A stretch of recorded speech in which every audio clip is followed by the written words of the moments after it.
Haleluya, Shalom kekasih Tuhan. Kita berjumpa lagi dalam Pray From Home. Dan sebelum kita mendengar firman Tuhan dan merenungkannya, kita akan berdoa bersama-sama. Bapa, dalam nama Yesus kami butuh firman-Mu, dan biarlah firman-Mu menegur kami, mengingatkan kami, menguatkan kami, memimpin dan membimbing kami. Di dalam nama Yesus, biarlah urapan baru ada pada kami, memampukan kami untuk mengerti kehendak-Mu. Dalam nama Yesus, amin. Nah, saudara yang dikasih Tuhan, saya akan sharing tentang hal menghakimi. Setiap orang punya hak untuk menilai orang lain, menilai keberadaan orang lain menurut pandangannya. Namun, kita sebenarnya tidak berhak menilai dengan cara yang salah, dengan standar yang salah. Kebanyakan kita menilai orang lain sekehendak kita, semau kita, dengan cara kita, dengan standar kita. Oke lah kalau kita menilai orang lain dengan standar firman Tuhan, standar kebenaran firman Tuhan, itu benar, itu objektif. Nah, seringkali kita menilai dengan sudut pandang subjektif, apalagi ada sesuatu yang mengganjal di hati kita tentang orang tersebut. Nah, kekasih Tuhan, selain kita nggak berhak menilai orang lain dengan standar kita, dengan standar yang tidak benar, bukan dengan standar firman Tuhan, kita juga tidak berhak menghakimi orang lain dengan sudut pandang kita, dengan cara kita, dengan kehendak kita. Nah, oleh sebab itu mari kita belajar dari Roma pasal 2 ayat 1 sampai 4. Roma 2 ayat 1 sampai 4 dikatakan demikian, karena itu hai manusia, siapapun juga engkau yang menghakimi orang lain, engkau sendiri tidak bebas dari salah. Sebab dalam menghakimi orang lain, engkau menghakimi dirimu sendiri. Karena engkau yang menghakimi orang lain melakukan hal-hal yang sama. Tetapi kita tahu bahwa hukuman Allah berlangsung secara jujur atas mereka yang berbuat demikian. Dan engkau, hai manusia, engkau yang menghakimi mereka yang berbuat demikian, sedangkan engkau sendiri melakukannya juga, adakah engkau sangka bahwa engkau akan luput dari hukuman Allah? Maukah engkau menganggap sepi kekayaan kemurahannya, kesabarannya, dan kelapangan hatinya? Tidakkah engkau tahu bahwa maksud kemurahan Allah ialah menuntun engkau kepada pertobatan? Saudara, hal yang pertama kita mau belajar yaitu jangan menghakimi.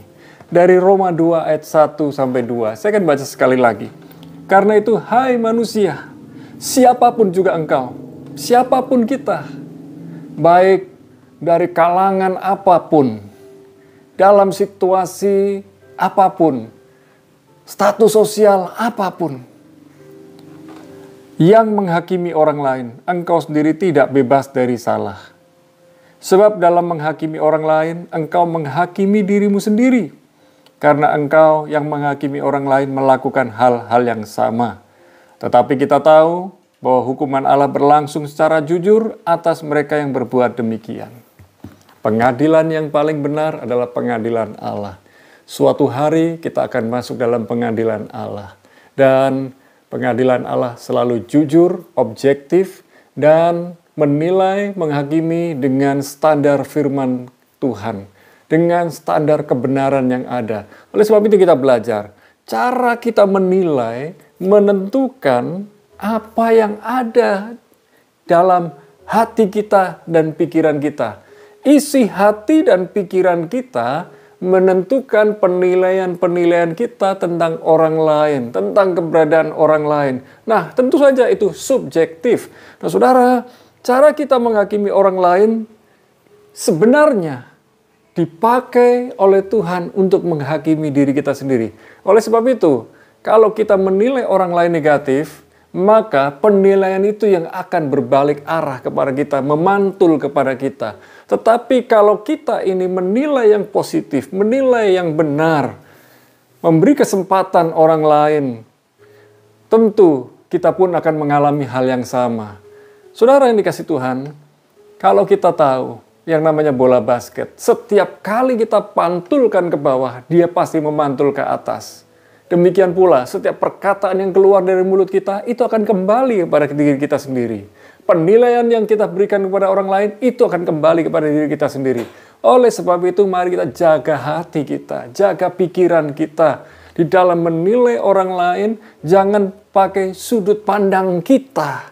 Sebab kalau kita pakai sudut pandang kita menjadi subjektif dan tidak objektif. Saudara, miliki hati dan pikiran Kristus. Sekali lagi, miliki hati dan pikiran Kristus. Sekali lagi, miliki hati dan pikiran Kristus. Sehingga penilaian-penilaian kita lakukan adalah seperti Kristus menilai. Saya tidak berani berkata menghakimi. Sebab ketika saya sudah mulai menilai orang lain, saya harus cek, saya menilai dengan sudut pandang saya, dengan pikiran saya, atau dengan apa yang ada di dalam hati saya tentang orang lain. Kalau itu saya lakukan dan kemudian saya mulai cerita kepada orang lain, hal yang sama akan berlaku kepada saya. Saudara yang dikasih Tuhan, mari kita objektif, jangan sampai kita subjektif. Dan mari kita juga belajar kebenaran sejati, yaitu Yesus Kristus lewat firman-Nya mengisi hati dan pikiran kita. Hal yang pertama, jangan menghakimi. Hal yang kedua, hormati kasih karunia Allah. Roma 2 ayat 3 dan 4. Dan engkau hai manusia, engkau yang menghakimi mereka yang berbuat demikian, sedangkan engkau sendiri melakukannya juga. Adakah engkau sangka bahwa engkau akan luput dari hukuman Allah? Maukah engkau menganggap sepi kekayaan kemurahannya, kesabarannya, dan kelapangan hatinya? Tidakkah engkau tahu bahwa maksud kemurahan Allah ialah menuntun engkau kepada pertobatan? Kekasih Tuhan, hormati kasih karunia Allah. Semua yang Allah lakukan buat kita, itulah kemurahannya, kasih karunia-Nya. Oleh sebab itu mari kita belajar menilai orang lain dengan standar firman Allah. Belajar menilai orang lain dengan subjektif, sesuai dengan kebenaran firman Allah. Dan mari kita belajar juga menerima orang lain apa adanya, bukan membicarakannya, bahkan kita menilai serta menghakiminya. Siapakah kita? Tidak ada seorang pun yang mengangkat kita menjadi hakim. Bahkan sekalipun pekerjaan kita, profesi kita sebagai hakim, kita pun dituntut untuk menghakimi sesuai dengan undang-undang yang berlaku.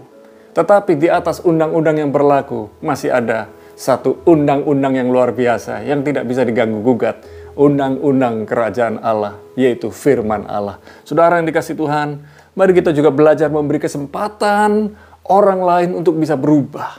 Saya percaya, waktu kita beri kesempatan, orang itu bisa mengambil keputusan untuk berubah. Dan saya percaya orang yang berubah, dia makin hari makin serupa dengan Kristus. Berikan kesempatan. Sebab Tuhan juga memberi kesempatan buat kita. Supaya kita berubah. Saudara, dalam hidup kita, mari jangan sia-siakan kasih karunia Allah dalam kehidupan kita. Jangan anggap remeh kemurahannya. Jangan anggap enteng kesempatan yang diberikannya kepada kita. Supaya kita semakin hari semakin mendekat kepadanya. Dan kita belajar untuk bertobat dari dosa-dosa kita, pelanggaran kita, dari pola pikir yang salah, dari cara kita menilai yang salah. Sebelum kita akhiri acara kita malam ini, saya simpulkan. Saudara, setiap hari Tuhan memberi kesempatan buat kita, supaya kita mengambil, menerima, dan menikmati kasih karunia-Nya, kemurahannya, kebaikannya. Supaya kita tidak menilai, menghakimi orang lain dengan cara kita sendiri. Pastikan, kalau kita menghakimi dengan cara yang salah, penghakiman itu yang berlaku buat kita. Tapi kalau kita menilai orang, memberi kesempatan orang dengan cara yang benar, sesuai dengan standar firman Tuhan, maka hal yang sama berlaku buat kita. Kalau kita bermurah hati, kita akan menikmati kemurahan. Kalau kita membenci, kita pun akan dibenci. pastikan kita lakukan kebenaran. Mari kita berdoa. Bapa, dalam nama Yesus, biarlah firman-Mu ini mengingatkan kami, menguatkan kami, menegur kami, dan menuntun kami, sehingga kami tidak salah melangkah.